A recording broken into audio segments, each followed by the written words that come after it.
Hi friends, मैं cold drink हूँ। मैं शुगर और गैस से जिस्म को धीरे धीरे कमजोर करता हूँ।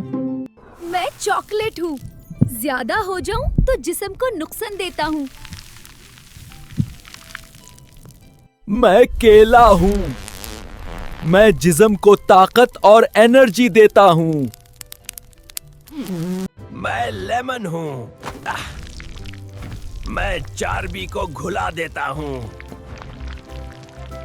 मैं लहसुन हूँ।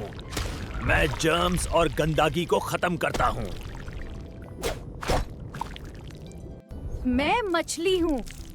मैं दिमाग और दिल के लिए फायदेमंद हूँ।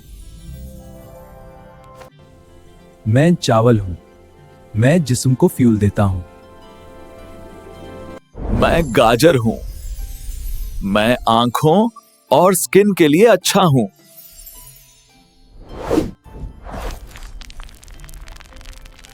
मैं ब्रोकली हूँ। मैं सेल्स को मजबूत करता हूँ। मैं मूंगफली हूँ।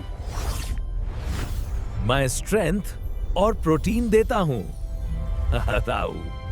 मैं वसीम गिचकी हूँ। ये कंटेंट बनाता हूँ।